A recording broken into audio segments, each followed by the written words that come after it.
Você se surpreenderia se eu te dissesse que o próximo filme de Steven Spielberg vai ser um filme de terror? Calma, isso ainda não está confirmado ainda. Mas existem rumores que indicam que talvez isso possa se tornar uma realidade em breve. E se você se surpreende com a ideia dele lançando uma obra de horror hoje, provavelmente é porque você associa o nome do Spielberg a um cinema mais comovente, poético, eletrizante, sentimental. Não só graças aos clássicos dele, mas também aos filmes que o Spielberg lançou nos últimos 20 anos, que vão do drama biográfico, passando por aventuras e chegando até mesmo no musical. E por mais que eu goste dessas obras, eu confesso que eu também sinto muita saudade daquele outro Spielberg. O Spielberg que nos apavorava. Afinal, o cara não é somente o rei dos filmes sentimentais. Ele é também um dos diretores que mais impactou a história do cinema de terror, tendo lançado obras que mudaram a trajetória desse gênero, fosse no papel de diretor ou de produtor. Mais do que isso, ele muito provavelmente foi um dos diretores que te apresentou na sua juventude a ideia de que até mesmo os filmes para crianças poderiam ser horripilantes. Eu apostaria que pelo menos um dos seus traumas de infância veio de um filme do Spielberg. Só que isso parece ser coisa do passado, porque já faz 20 anos desde que o Spielberg lançou o último filme dele que eu considero ter elementos de terror, que é Guerra dos Mundos. Depois disso, ele se focou mais no papel de contador de histórias comoventes e aventureiras e pronto. Mas por que o Spielberg do terror faz tanta falta? Como foi que o horror moldou o cinema dele e como foi que ele mudou a história desse gênero? E por que o próximo filme do Spielberg me dá esperanças de que talvez ele possa voltar ao terror muito em breve? É isso tudo que a gente vai explorar hoje, para mergulhar no lado tenebroso de Steven Spielberg e para defender que ele precisa voltar pro terror. A ideia de que Spielberg poderia ser um contador de histórias assustadoras já começou na infância. Segundo um relato da mãe do cineasta, a Leah Adler, para a escritora Susan Goldman Rubin, o Spielberg era um menino que tinha medo de tudo. Da água, do vento, de nuvens escuras, e ele tinha pesadelos todas as noites. Mas logo ele encontrou um jeito de lidar com esses pavores, contando histórias de fantasmas para as irmãs dele, com a intenção de assustá-las. Como se controlar a narrativa sombria o fizesse se sentir mais corajoso. E depois, quando o jovem Spielberg se apaixonou por cinema, logo ele descobriu um encanto por filmes que gelavam a espinha, especialmente graças a clássicos como Desafio do Além, de Robert Wise, e a obra do homem que se tornaria um dos heróis de Spielberg, Alfred Hitchcock. Então, quando o rapaz decidiu fazer os seus primeiros filmes caseiros ainda adolescente, ele quis aproveitar para explorar o suspense e o terror. Porque um dos curtas que ele fez nessa época era Firelight, no qual ele imaginou uma invasão de alienígenas que chegavam para destruir a humanidade. Anos depois, o Spielberg começou a carreira dele em Hollywood trabalhando para televisão. E um dos primeiros trabalhos dele como diretor foi no piloto do programa Galeria do Terror, do Rod Serling, o mesmo criador de Além da Imaginação. Esse piloto continha 3 histórias diferentes e uma delas, chamada Olhos, foi comandada por Spielberg. Mas foi no começo dos anos 70 que o cineasta ganhou a chance de dirigir os seus primeiros longas-metragens. Primeiro veio Encurralado, um suspense sobre um homem que é perseguido na estrada por um caminhoneiro misterioso. Era um conceito simples, mas o Spielberg tirou disso uma série de cenas que deixariam o seu herói Hitchcock orgulhoso, mostrando todas as formas como o protagonista quase morre nessa perseguição assustadora. E por mais que não seja a obra mais famosa do Spielberg, Encurralado permanece até hoje como um suspense muito envolvente, demonstrando como desde cedo o Spielberg tinha talento para deixar o público tenso. Já o longa seguinte dele não se tornou tão memorável assim. A Força do Mal, sobre uma família que se muda para uma casa e percebe que assombrações estão ali para tornar a vida deles um inferno na Terra. Aqui, novamente, o Spielberg demonstrou proeza técnica para criar cenas inquietantes. Mas por ter sido um filme feito direto para TV, ele não chamou tanta atenção assim, e até hoje permanece como um título meio esquecido do diretor. O que não significa que a carreira do Spielberg foi pro saco, obviamente. Depois de uma breve desviada do terror com o seu próximo longa, A Louca Escapada, o Spielberg retornou, conseguindo um novo projeto que mudaria para sempre a sua carreira, o cinema e o terror como um todo. Tubarão.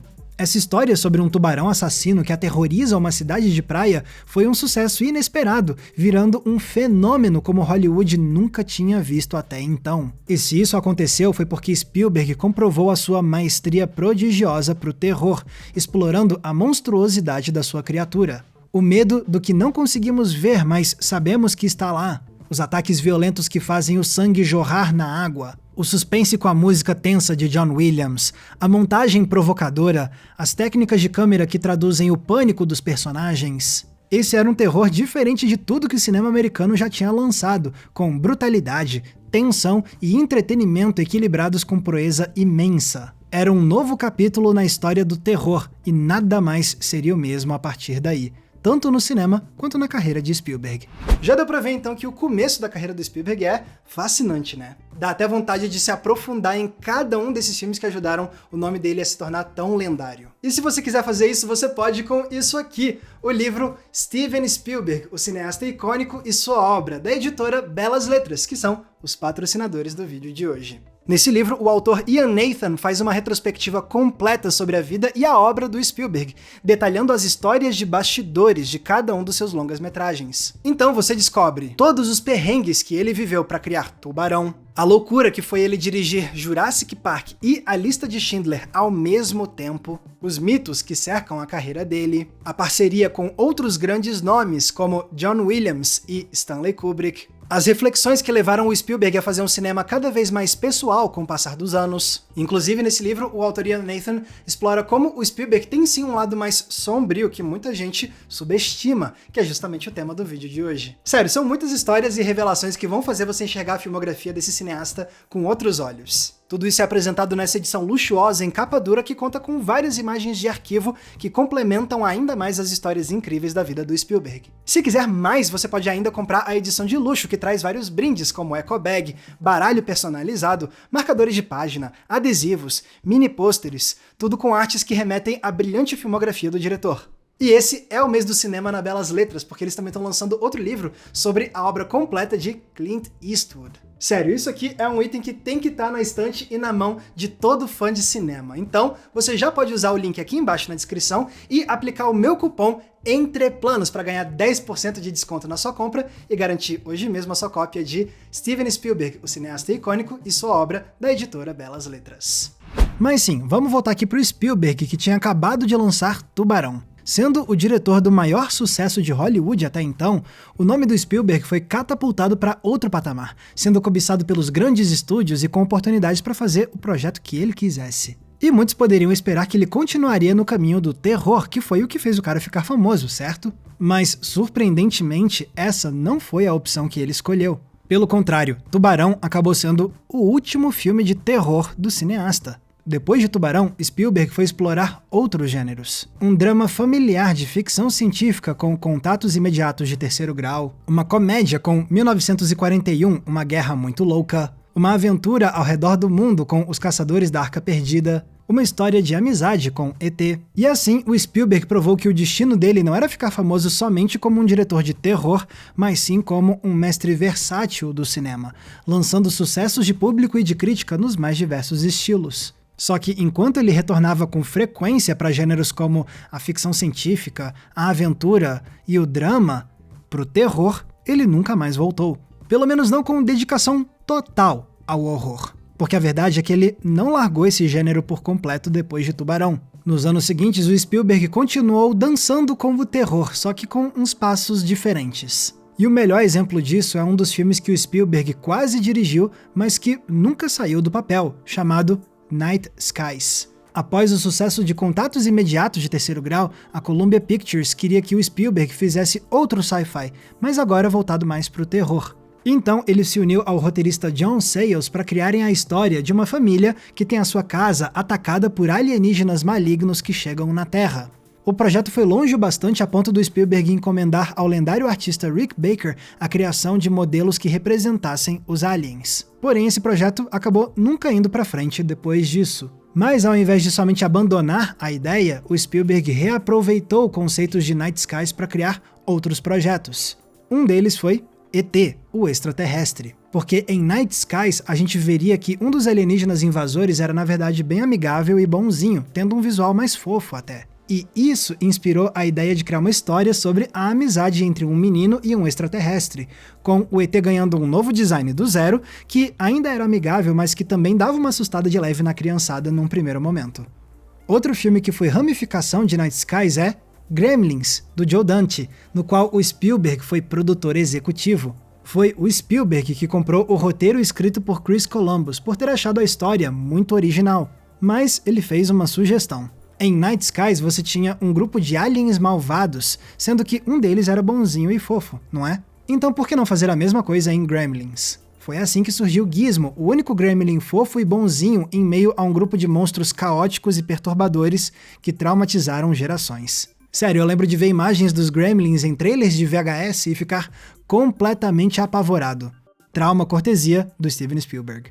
E o terceiro projeto que nasceu de Night Skies foi Poltergeist, o Fenômeno. Essa foi uma história concebida pelo Spielberg, a partir da ideia de Night Skies de mostrar uma família de classe média sendo aterrorizada por figuras malignas. Ele só pegou os alienígenas e trocou por espíritos assombrosos. E alguns diriam que, na verdade, Poltergeist seria o último filme de terror dirigido por Spielberg, e não Tubarão.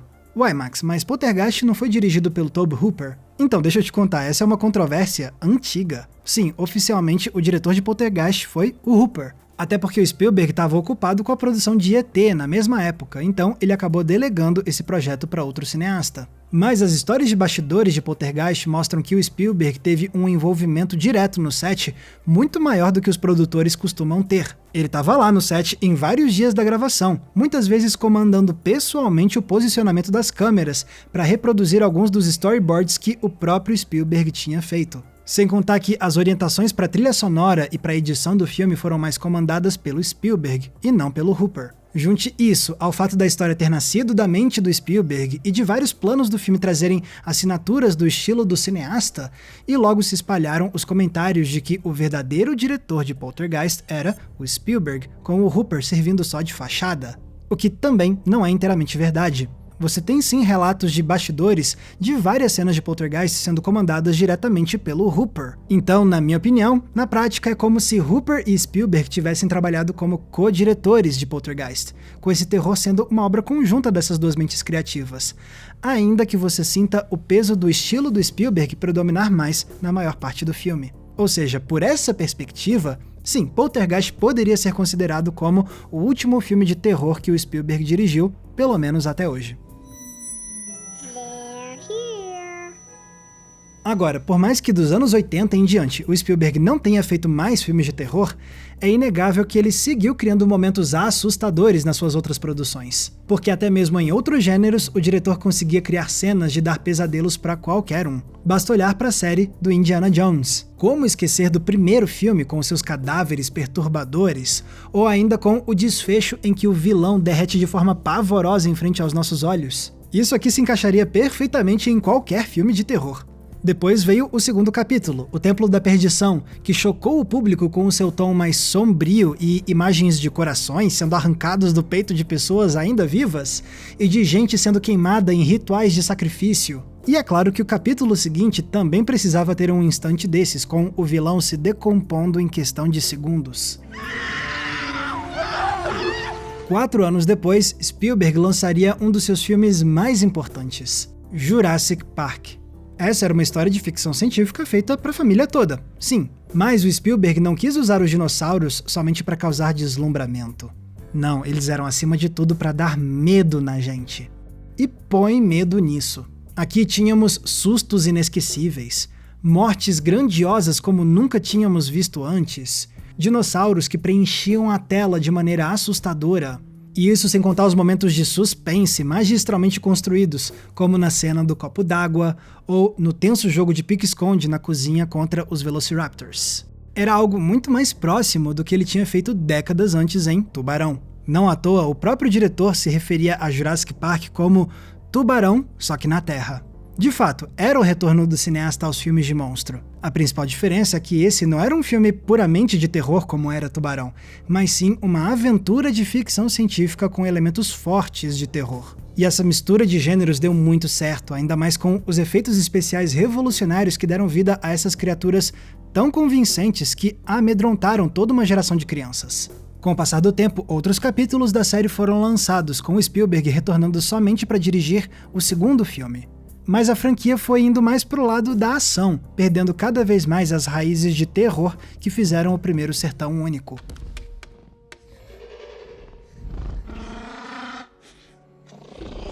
Depois demoraria quase 10 anos para que o Spielberg lançasse outro filme com toques de terror, dessa vez com Guerra dos Mundos, de 2005. Nessa adaptação do clássico livro de H.G. Wells, o Spielberg mistura sci-fi e filme de desastre para mostrar como um pai e a sua filha tentam sobreviver a uma invasão alienígena. Era o retorno do Spielberg à temática Alien, só que agora numa escala muito mais grandiosa de ação. E em vários momentos a gente vê o diretor trazer uma lógica do terror e do suspense, seja para representar a aniquilação ou para fazer a gente prender o fôlego temendo pela vida dos heróis.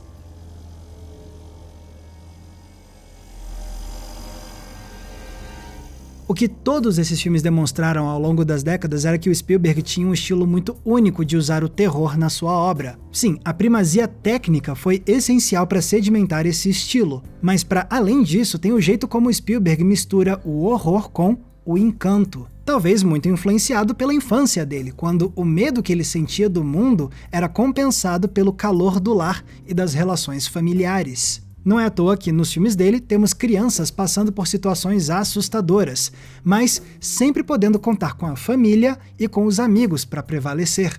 Pavor e esperança andam de mãos dadas nos filmes do Spielberg, com imagens que nos perturbam, mas que também nos prometem que vai ficar tudo bem no final. E foi isso que fez o Spielberg se tornar um dos melhores cineastas quando o assunto era introduzir o medo e o horror para o público jovem. Como não podíamos ver filmes de terror quando pequenos, para muitos de nós foram os filmes do Spielberg que mostraram como alguns longas podiam ser assustadores, mas ainda acessíveis às crianças. Era quase um rito de passagem que fazia a gente se sentir um pouco mais crescido e corajoso, vendo que agora dávamos conta de histórias um pouco mais perturbadoras. Isso se refletiu, inclusive, na própria classificação indicativa dos filmes nos Estados Unidos. Durante muito tempo você tinha a categoria PG, para títulos que crianças de todas as idades poderiam ver com a orientação dos pais, e depois dela vinha a categoria R, para o público de 17 anos para cima. Até que, em 1984, estrearam 2 filmes com o envolvimento do Spielberg. Os já mencionados Indiana Jones e o Templo da Perdição e Gremlins. Os 2 foram lançados com a classificação PG, mas a reação dos pais das crianças saindo do cinema foi muito forte, com vários deles reclamando que os 2 filmes eram assustadores demais para o público infantil. E isso motivou Spielberg a conversar com a Associação das Produtoras de Filmes de Hollywood para sugerir a criação de uma nova classificação indicativa, entre o PG e o R. A sugestão foi acatada e assim surgiu a classificação PG-13, indicando obras mais voltadas para crianças acima de 13 anos de idade. Foi mais uma prova de que a obra do Spielberg trazia mesmo para o público jovem um equilíbrio delicado entre o acessível e o assustador, como poucos cineastas conseguiam fazer com tanta habilidade.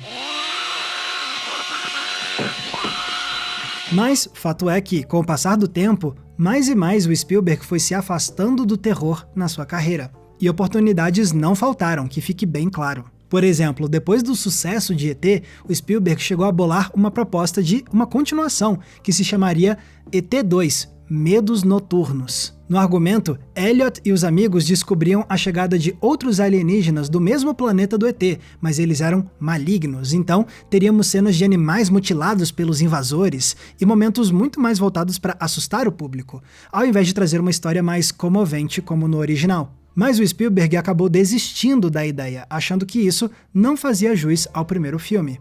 Anos depois surgiu outra chance dele dirigir algo mais voltado para o suspense e para o terror com Cabo do Medo, uma refilmagem de Círculo do Medo, de 1962. O Spielberg começou a desenvolver esse projeto, mas depois ele achou que o longa seria muito violento para o gosto dele. Então ele ofereceu o projeto para o amigo Martin Scorsese, que foi quem levou esse filme adiante. E não tem como esquecer da vez em que o Spielberg quase se juntou ao mestre dos livros de terror Stephen King para fazerem um filme juntos. Em 1996, o diretor convidou o escritor para colaborarem, porque o Spielberg queria fazer um filme de fantasma, inspirado principalmente no clássico livro de Shirley Jackson, A Assombração da Casa da Colina, que já tinha sido adaptado no cinema pelo já mencionado Desafio do Além. Então, a dupla começou a elaborar uma história. Só que chegou num ponto em que ficou claro que a visão criativa dos dois não era muito compatível. Segundo entrevista do Stephen King ao Los Angeles Times, o Spielberg queria criar algo com mais jeitão de aventura com elementos sobrenaturais, enquanto o King queria uma abordagem mais focada no terror mesmo. King complementou dizendo: Steven queria que esses personagens fossem heróicos, e eu só queria que eles ficassem apavorados. No fim das contas, a colaboração não foi pra frente e o Spielberg transformou esse projeto numa nova adaptação do livro da Shirley Jackson, servindo como produtor e passando a direção pro holandês Jan de Bont, o que resultou no duramente criticado A Casa Amaldiçoada, de 1999. Percebeu que esses 3 casos têm algo em comum? Em todos eles, vimos o Spielberg deixar os projetos de lado por não parecer mais interessado em histórias tão sombrias, pesadas ou violentas. Ao invés disso, o cineasta passou a priorizar cada vez mais o seu lado de diretor de filmes inspiradores, comoventes e dinâmicos. Ainda mais na fase depois de Guerra dos Mundos, quando ele deixou o terror totalmente de lado e passou a se focar mais nos dramas, nas aventuras, nas histórias reais. E isso é compreensível. Artistas com carreiras longas costumam trocar de estilo mesmo, porque eles são seres humanos que mudam, que desenvolvem novos interesses. Ainda mais quando o artista tem a versatilidade de um Spielberg, que possibilita explorar gêneros diversos. Sem contar que vários títulos que o cineasta lançou nos últimos 20 anos são magníficos, dignos de entrar em qualquer top 10 do diretor. Tendo dito isso, eu sinto sim que o cara deixou um certo vácuo no cinema americano ao deixar o terror para trás. Vácuo esse que, inclusive, foi sendo preenchido por vários cineastas e filmes que se inspiraram no tipo de medo que o Spielberg tinha nos apresentado nas décadas anteriores. Nomes como o de M. Night Shyamalan, que sempre apontou o Spielberg como seu grande herói, se inspirando nos filmes dele para contar histórias tensas e assustadoras. Outro que sempre deixou clara a sua admiração pelo Spielberg é o J.J. Abrams, que inclusive lançou Super 8, um filme produzido pelo Spielberg e que é uma enorme homenagem ao cinema do artista veterano, especialmente de quando ele ainda abordava temas mais assustadores. Tem também os irmãos Duffer, que criaram Stranger Things, que resgatou a ideia Spielbergiana das crianças de classe média nos anos 80 vivendo aventuras com elementos do terror. A gente percebe ecos do Spielberg também no trabalho de 2 diretores que têm sido aclamados pelas suas obras de terror recentes. O primeiro é Jordan Peele, que fez algumas homenagens aos filmes assustadores e de alienígenas do Spielberg em Não, Não Olhe. E o outro cineasta é o Ryan Coogler, que estreou no terror este ano com o ótimo Pecadores. Durante a divulgação desse longa, o Coogler foi entrevistado pelo Deadline e eles perguntaram quais são as maiores referências dele para o terror. E o primeiro nome que ele disse foi Steven Spielberg, em especial graças a Tubarão e Jurassic Park. E isso tudo sem contar os vários filmes de terror com ataques de animais assassinos que saíram nos últimos 20 anos, que são descendentes diretos do sucesso de Tubarão. O que não faltou nos últimos 20 anos, então, foram filmes de terror ou adjacentes ao terror que tentaram levar adiante o legado assustador que o Spielberg iniciou lá atrás, mas depois acabou deixando de lado. Porém, por mais que eu goste desses títulos, eles ainda não tapam por completo o buraco no meu coração deixado pela ausência do Spielberg no terror. Eu acho de verdade que seria incrível ver o cineasta retornando para esse tipo de história. Em primeiro lugar, porque ao longo da última década, o terror ganhou uma posição de prestígio crítico como ele não tinha há algum tempo, em especial pela ascensão dos filmes independentes popularizados por distribuidoras e produtoras como a A24 e a Neon. Por isso, hoje você tem toda uma legião de fãs sedentos por histórias originais de horror conduzidas com uma mão autoral forte, que é algo que o Spielberg conseguiria fazer sem muitos problemas se ele retornasse para esse campo. Em segundo lugar, seria incrível ver o Spielberg voltando às raízes. Se ele já experimentou com tantos gêneros diferentes, por que não voltar para aquele que lançou a sua carreira? Isso nos daria uma chance de voltar a ver aquele Spielberg que se equilibrava entre um cinema mais reluzente e um mais sombrio, uma alternância que ajudou a tornar a filmografia dele tão única lá atrás. E, em terceiro lugar, eu fico muito curioso para ver o que um novo terror do Spielberg poderia revelar sobre o diretor que ele é hoje. Como um longa pavoroso e tenso poderia refletir a pessoa que é o Steven Spielberg veterano do cinema, o homem com 78 anos de vida e de experiência? Como é que esse Spielberg se diferencia daquele jovem Spielberg de 27 anos de idade que mudou o terror com Tubarão? Eu até poderia dizer que nunca teremos as respostas para essas perguntas. Mas se eu não falo isso, é porque o Spielberg tá deixando a gente sonhar. Basta lembrar de algo que aconteceu somente 2 anos atrás, no Festival de Cinema de Berlim, quando o Spielberg ganhou um prêmio honorário pelo conjunto da sua obra. Olha só o que ele falou no discurso. I want to keep working, I want to keep learning and discovering and scaring the shit out of myself and sometimes the shit out of you. I got to get back to some of those earlier scarier movies, but that's another story for later on. Sim, Spielberg, eu concordo, você precisa mesmo voltar para aqueles filmes assustadores. E essa história esquentou ainda mais nos últimos meses, porque o Spielberg já está produzindo seu próximo filme, ainda sem título oficialmente anunciado. Porém, sabe-se que essa será uma história sobre OVNIs. E o Spielberg está escrevendo essa história ao lado do David Koepp, o mesmo roteirista que trabalhou com o cineasta em Jurassic Park 1 e 2 e em Guerra dos Mundos, que são justamente os últimos filmes do Spielberg que trouxeram mais elementos de terror. E se isso não bastasse, o próprio roteirista deu uma declaração ao portal The Playlist afirmando o seguinte sobre esse projeto do Spielberg: é algo que traz de volta um tom diferente do que ele tem feito ultimamente. Algo que ele costumava fazer, mas que ele não faz já há um bom tempo. Diz aí, como é que eu vou ler um negócio desse e não ficar na esperança de que o próximo projeto do Spielberg vai ser um terror, ou pelo menos algo que tenha mais elementos assustadores de novo? Lógico, tudo isso é especulação da minha parte. A gente precisa esperar para ver se vai ser isso mesmo. Mas eu sei que até lá eu vou ficar aqui na torcida para que esse seja sim o retorno tão aguardado do Spielberg pavoroso.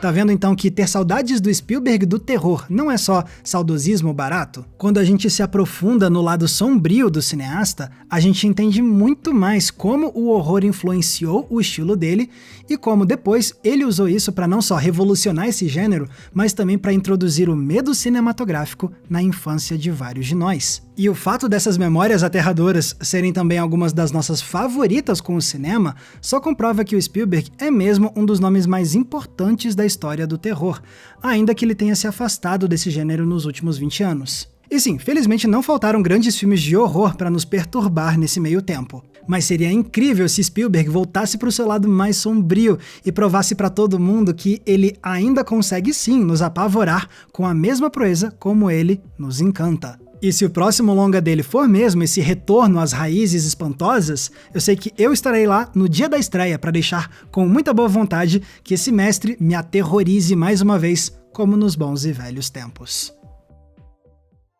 Mas agora eu quero ouvir de vocês, pessoal. Qual foi o filme do Spielberg que traumatizou a sua infância? E você gostaria de ver ele voltando pro terror também? Escrevam aqui embaixo nos comentários que eu vou adorar ler o que vocês têm a dizer. E galera, lembrando, se vocês querem ajudar a manter o Entre Planos no ar, vocês podem entrando na nossa comunidade de apoiadores do Entre Planos no Apoia-se. E aí você ganha acesso a conteúdos e eventos exclusivos. Tem recomendação de filme toda semana no inbox do seu e-mail, grupo fechado, lives exclusivas e também o nosso Cineclube Entre Planos, pra gente debater um filme por mês juntos via videoconferência. Pra ter acesso a isso tudo e fazer parte dessa comunidade, é só clicar no link que tá aqui embaixo na descrição. Lembrando também que se quiserem me acompanhar nas redes sociais, é muito fácil, basta me procurarem usando os nomes que estão aparecendo aqui embaixo de mim. Mais uma vez, muito obrigado pela audiência e valeu Belas Letras pela parceria no vídeo de hoje. Um abraço e até a próxima sessão.